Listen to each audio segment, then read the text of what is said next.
Hi guys, ഇന്നൊരു വാട്ടകേറ്റിൻ്റെ day ആണ് വീട്ടിലെ. അപ്പോൾ രാവിലെ തന്നെ ഇവിടെ ദോശയായിരുന്നു കഴിക്കാൻ. അതും വെറും ദോശയല്ല, മസാല ദോശ. അപ്പോൾ ചൂടായിട്ട് അമ്മ മസാല ദോശ ചുട്ട് തന്നുകൊണ്ടിരിക്കുന്ന വീഡിയോ ഞാൻ എടുത്തിട്ടുണ്ട് എന്തായാലും. പിന്നെ അതൊക്കെ മടക്കി സെറ്റാക്കി പ്ലേറ്റിൽ വെച്ച് കഴിക്കാൻ പോവുകയാണ്. ദോശയും ചമ്മന്തിയും കട്ടൻ ചായയായിരുന്നു ഉണ്ടായിരുന്നത്. അപ്പം അടിപൊളിയായിരുന്നു കേട്ടോ, ഭയങ്കര ഇഷ്ടമായി. അപ്പോൾ കണ്ടില്ലേ, എല്ലാം സെറ്റായി ഞാൻ പോയിരുന്ന് കഴിക്കാൻ പോവുകയാണ്.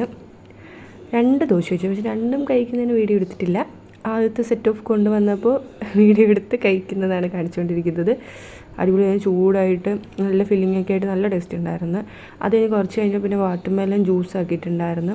അപ്പോൾ അതൊരു ഗ്ലാസ് കുടിച്ചിട്ടുണ്ട്, ചൂടല്ലേ, അത് കുടിച്ചു. പിന്നെ കുറച്ച് ക്യൂട്ട്നെസ് ഇട്ട് അത് കുടിക്കുന്ന വീഡിയോ കൂടെ എടുത്തു. അത്രയേ ഉള്ളൂ. ഇനി അതിനായിട്ടൊരു കുറവ് വരുത്തണ്ടെന്ന് വിചാരിച്ചു. അത് കഴിഞ്ഞ് ഉച്ചയായി. കഴിക്കുക എൻ്റെ മെയിൻ പരിപാടി. ഉച്ചയ്ക്ക് എന്താ, ചോറും കറികളൊക്കെ ഉണ്ടായിരുന്നു. പിന്നെ അത് കഴിഞ്ഞിട്ട് കുറുക്ക് ഉണ്ടാക്കിയിട്ട് അങ്ങനെ അത് കുടിച്ചിട്ടുണ്ടായിരുന്നു ഒരു ഗ്ലാസ്. പിന്നെ വൈകിട്ട് മസാല ഇല്ലാത്ത വെറും ദോശ കഴിച്ചിട്ടുണ്ടായിരുന്നു. ചായേൻ്റെ സമയത്ത് ദോശ ചുട്ടിട്ട് അതും കട്ടനും കൂടെ ആക്കിയിട്ടുണ്ടായിരുന്നു. അങ്ങനെ പാൽച്ചായ എപ്പോഴും ഉണ്ടാവലില്ല. രാത്രി സെയിം കറികളൊക്കെ ആയിട്ട് തന്നെ കഴിച്ചു. അപ്പോൾ എല്ലാ ചാനൽ സബ്സ്ക്രൈബേഴ്സ് സപ്പോർട്ട് ചെയ്യാം.